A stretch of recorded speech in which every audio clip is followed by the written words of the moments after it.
Welcome back, loyal subjects of funk, to this Let's Funking play Rome 2 Total War Wrath of Sparta, and this is another post narration recording because we forgot to switch off our microphone while recording. Switch on the microphone, pardon, while recording in the last session. So this is a new thing, and you can give me some feedback on what it's like to have a post narration recording added rather than to listen to it as I'm playing. But anyway, let's I'll let you decide that. Let's talk about what's going on here. So we're raising a new stack because in the last session our stack got absolutely smashed, and you can see that we've managed to get a couple of good hoplites in amongst there, and the rest of it's going to be made up with large numbers of shit hoplites, which will come good. We're also building a rather large fleet to the south, which is going to nick a couple of Athens' naval bases, I hope, but we'll see about that as well. Shouldn't be a problem, I would imagine. And I'm hoping, I don't want to give stuff away, but I'm hoping that our garrison there of one half a stack will be enough to repel any army that wants to take that little island away from us. You can see the navy there, proud, standing, becoming large. I think we actually build a couple of more units in that land army in that city just to solidify the defence if when the navy moves out. And you can see how bulbous that navy is getting. In one more turn we might be ready to make our way into the mist. And there we go, we've got to see how we're going for numbers of Spartan youths and those other types of hoplites which aren't very good, admittedly. But I'm thinking that because we only were using pretty much half a stack in the previous session, we might as well go for a full stack this time. And really give them a good hammering, a good spanking. Ready to command. Festival of Naked Youths, did that say? I certainly hope so. Hope not. Easy on. So yes, we're trying to research things that'll give us an economic boost, but not yet. We're actually researching things that hopefully will boost the navy and land units. And then once we've got every single one of those to the first tier complete, then we will move on to politics and philosophy for the rest of the session, which is a very good idea because one of the problems with this campaign, as people know, is that you lose a lot of money during the winter seasons, which is annoying, but it's actually quite realistic because obviously yields are going to go down during winter. You know, not as many crops are grown, the less trade's being done, things are slowing down, it's the winter months, it's harder to live, so on and so forth. And so it makes sense. So during the height of summer, you're making your most coins, a lot of coins in fact, and that should, in theory, be a huge benefit to the economy, and hopefully you've earned enough during that period of time to sustain you through winter. So here we go, you can see the coins have just went into minus because winter has started. And we've got, I think it's that 3 pieces of bread. Oh no, well, none. We've got no food at the moment, which is a piss take, because if that goes below 1, we're going to have some very hard times indeed, because we'll start losing troops to attrition. You can see here we're going to get a couple more units. Do we opt? Yeah, we opt for cavalry, because it's always good to swamp the enemy with a bit of cavalry to ensure that you can definitely get round the back of enemy units.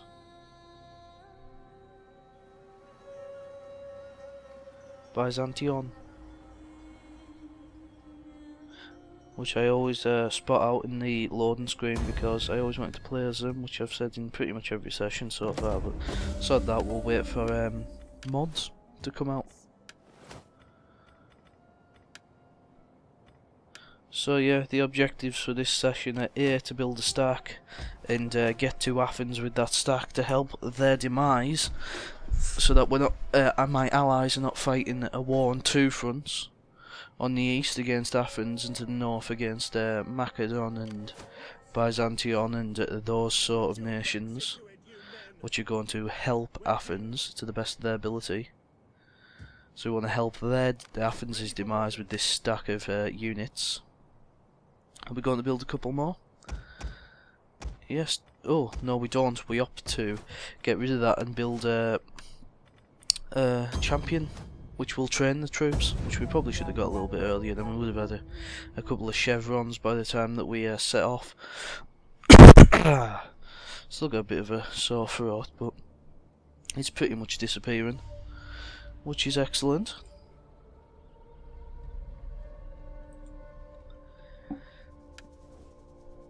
And thus we have a defensive alliance being offered, except that they demand 1,000 coins and a peace treaty. So it's good to actually get a peace treaty with these lot, because it means that we're not fighting the war on so many fronts and we don't have to have our harbours so heavily defended.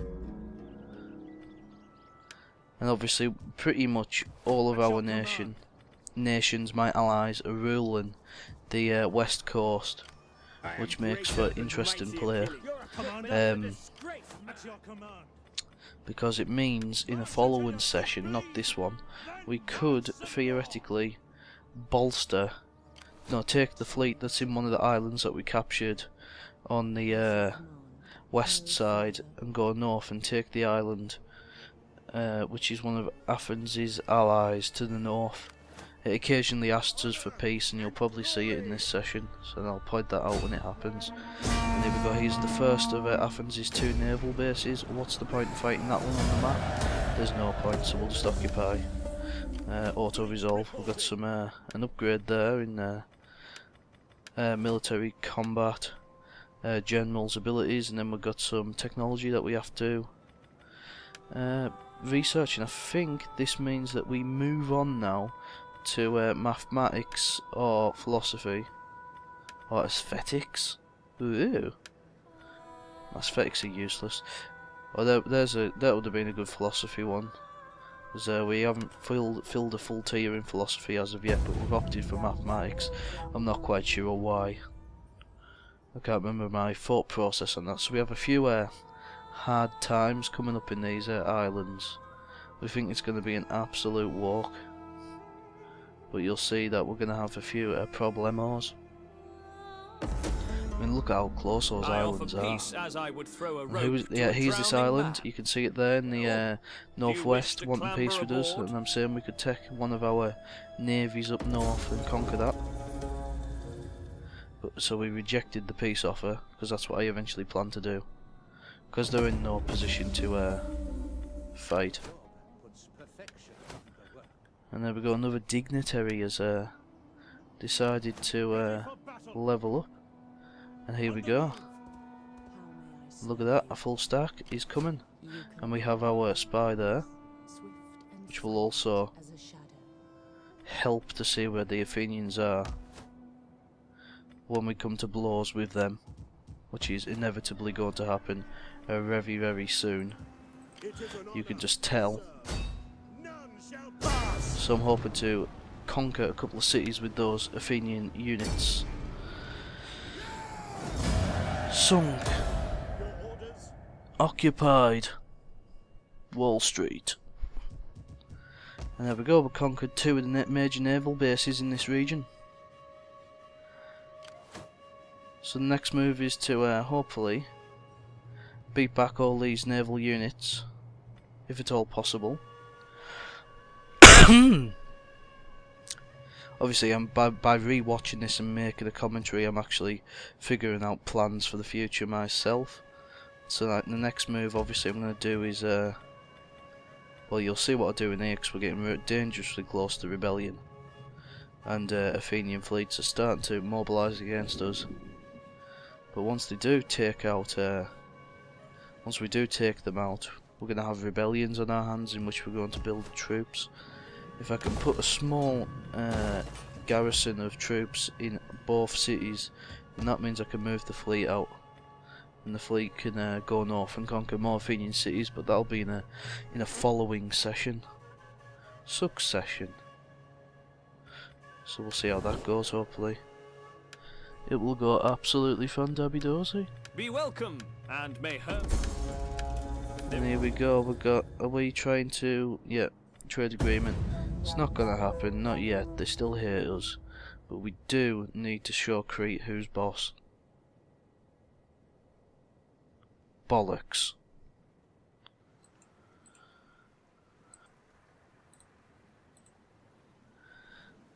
And thus the turn ends, and things should be okay.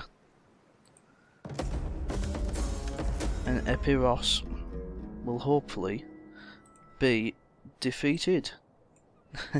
Now, actually, I think we're on Epirus' side. So sod the Olympics anyhow. And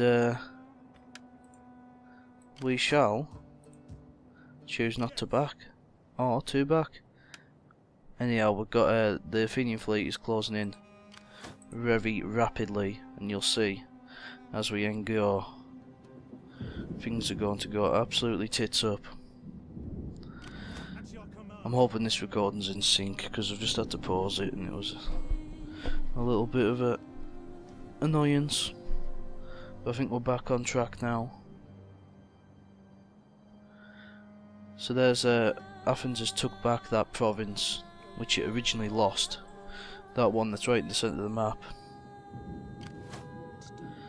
So we need to find a way of getting this stack across onto that little piece of island. I suppose it's a large island, isn't it?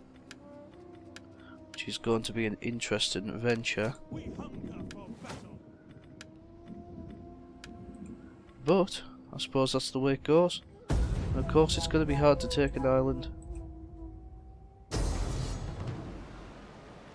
But if we can take this southern part, the south eastern part, here we go, we lose this island now, but if we can take that southeastern part of that island that Athens occupies, then that means we can possibly get our stack in through London in that coastal city.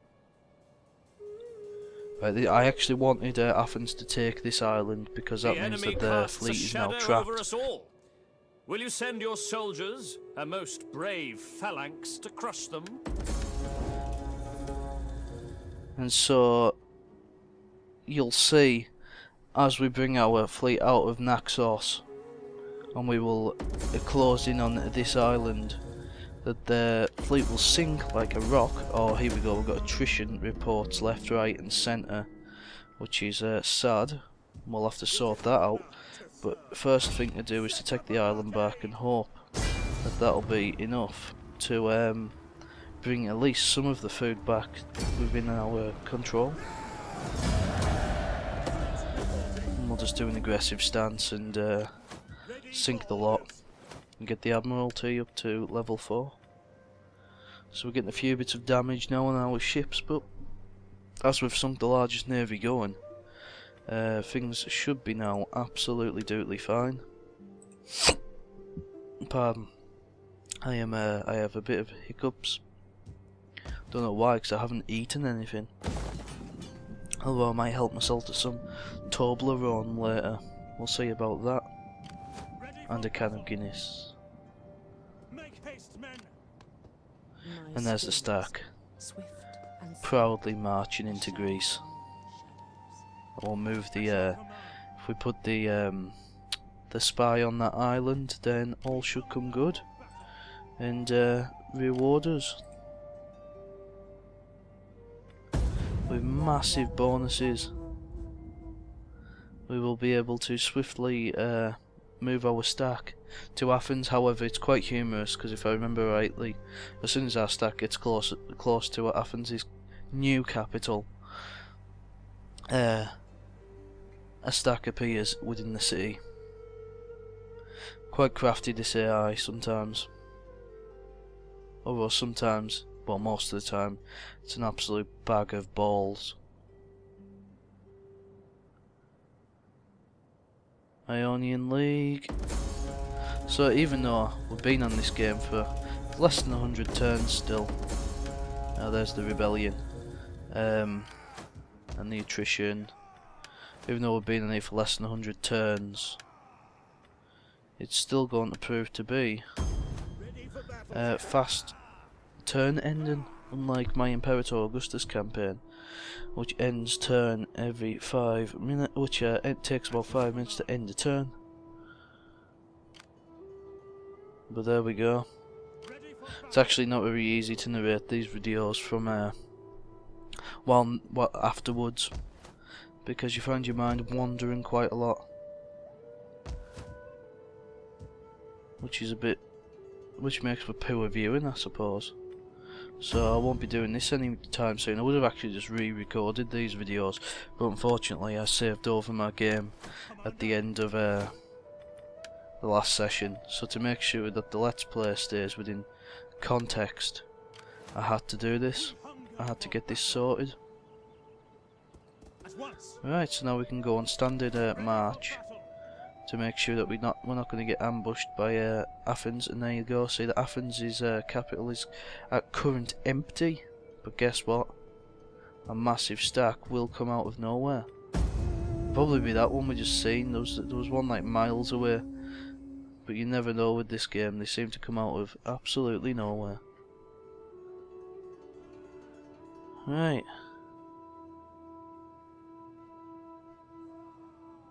So this rebellion's obviously going to grow into quite the problem, because it will hire troops each turn, and we have to build a stack on that island. So this will probably haunt us, and there we go, massive amounts of attrition. But we're now back up to 3 food per turn, so we're back in the green, should we say? And we're still in the height of summer. We've got an unhappy populace in Naxos. Retreat, men! Retreat! So here's the first thing we try to do, and yes, look at that. The balance of power is ridiculously not in our favour. So we're going to have to get a couple of units, a couple of phalanxes and whatnot. A couple of hoplites, should we say, not phalanxes. And we've got a unique phalanx, hoplite unit, sorry, in this island that is ready to be recruited. You can see it there, to the right. No, I'm about to build it, so I won't worry. There's the Hippeus, but the maintenance on that is way too high to even bother with it. So I leave it and I get some of these, which look very good. And I think I get pardon, a couple of Spartan youths as well, because I love them so much. It's a underdog mentality. That's why I like the Spartan youths, because they are awful. Atheniae. And there we go. There's that massive army. It's appeared in Chalcis. Oh yes, and of course we've got ourselves an enemy agent sinking our troops, which is extremely annoying, as you will find out, because it almost puts an end to our game. This does. It pisses me off to absolutely no end. Wait until you see what happens at the end of this session, and what it teases up for in the following session, which will actually be quite exciting. See, look at that, we've already got men damaged. There's nothing we can do. I mean, it's not much damage at this point. It's only a small amount. Look at that, growing, each turn growing. Militia hoplites. Really annoying. And I think we opt for... Oh, I've opted to stick with mathematics for 12 turns. Very interesting. And there we go, the massive fleet, which is going to continue to sit here for a small amount of time. And we should, I think it's within this session, we actually destroy those rebels, and we're bringing back the spy to gather information around that stack and hopefully to uncover a bloody annoyance there. I mean, we are technically, or should be, having troops healed per turn while we're in military allies' borders, but as you'll find out coming up very shortly, I can't remember if it's actually within this. There you go, see, look how much damage we've just taken. Off what? Off what? And now we have to fight this? I mean, luckily we have a good town garrison to help us, because look at how damaged our troops are. Really ridiculously annoying, and it's pissed me off to absolute no ends. And look at that, look at the armour upgrades and weapon upgrades on those Athenii. But at least we do have more cavalry, so we can try and outmaneuver some of these units and take them down. And we have better missile units, well, some better missile units, some are just awful. But as we can see, this battle's going to leave a lot to be desired, and obviously I'm not going to be able to get it done within this session. We've also had our movements taken away from us, so we can't retreat to a better point, unfortunately. You can see there's two swords to the right of this, which indicate massive battles, both of which we've lost. So I'm going to make sure we fucking win this battle, because I'm fed up with losing them. This is going to be the first one that we win against Athens, and it will be a major victory, especially with the help of the town garrison reinforcements. So what we need to do is find out which direction they're coming from and meet up with them. And if we can surround the enemy, then we can really deliver a good blow. I can't see why we can't surround the enemy. If we can surround them, then we're sorted. Thank you for watching, and I will catch you in the next session of Let's Funking Play Rome 2 Total War. Thanks and goodbye.